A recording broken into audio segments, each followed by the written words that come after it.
STEM Returners was founded in 2017, and it was set up in response to a growing skills gap in the UK STEM industries. And we discovered a recruitment system that is broken, contributing to a shocking lack of diversity in STEM organisations. So we provide STEM professionals with a supportive route back into a career that they worked hard, obviously, to build in through partnering with STEM organisations to run a paid short-term program, plus offer advice in career coaching, mentoring, networking opportunities, and really helping returners to gain the confidence to return to an equitable and inclusive STEM sector. And returners can be of any age, ethnicity, come from any background, taken a career break for any length of time.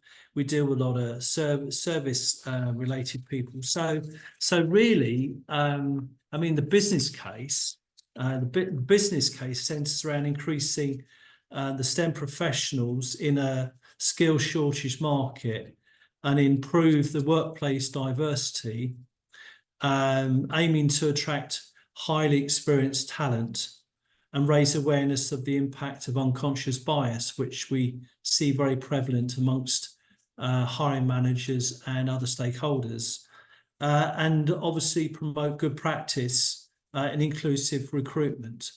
So that's really, to sum up, what STEM Returners is all about and about the business case.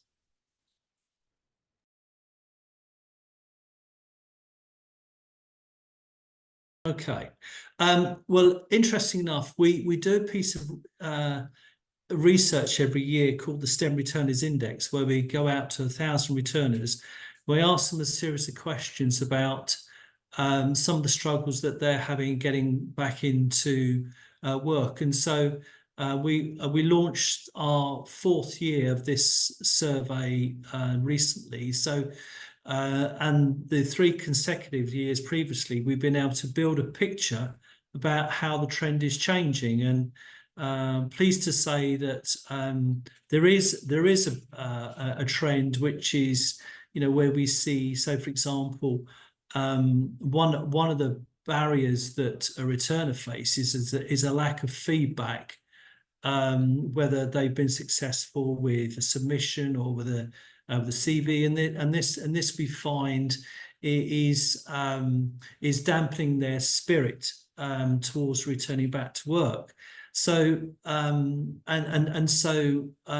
what we're beginning to see is a positive improvement that the good work that we're doing and other organisations about looking at a greater diversity and how they approach that is beginning to have a positive impact. And we know that, for example, from the government's statistics, there are 75,000 STEM professionals out there in the UK looking for work, which is a shocking figure to see when you realise there are so many different sectors of industry that are looking at their recruitment needs between now and I use the rail industry as one particular example, where between now and 2030 there'll be 30,000 employees retiring. So rail industry needs to backfill that, as well as deal with any new projects where they need additional staff.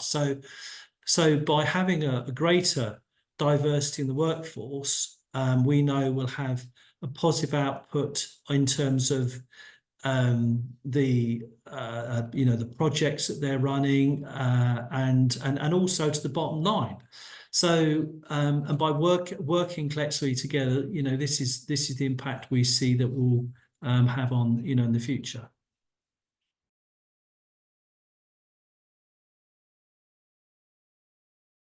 Well, as I've already said, when we know we've got an aging population, we're so trying to shape the workforce that, we want a more diverse, inclusive workforce. We want much more of an equitable environment for people to work within. That everybody has to be far more understanding, more flexible, understanding that we all have great skills and experience together collectively that we can bring to the table and improve the output. So I think that so yeah, we often see, so for example, people coming across from other business sectors working into new, whether it be from the rail industry, perhaps it's going into the oil and gas market, or the aviation coming into the automotive industry. There's lots of transferable skills, and so coming together and understanding that these skills do exist. They need to be honed. They need to be encouraged. They need to be nurtured. So far more understanding of backgrounds and how people can coexist very successfully and work together, bring across a lot of transferable skills, will add into the mix of the output.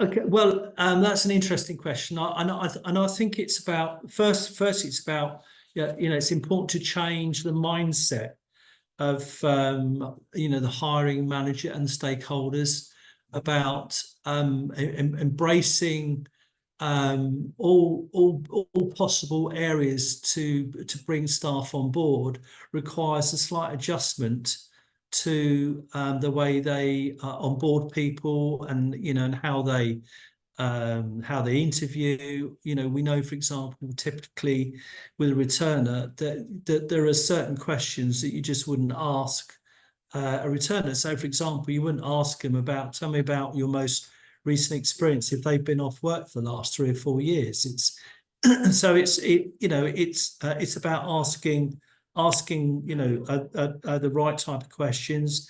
It's about having the right type of mindset.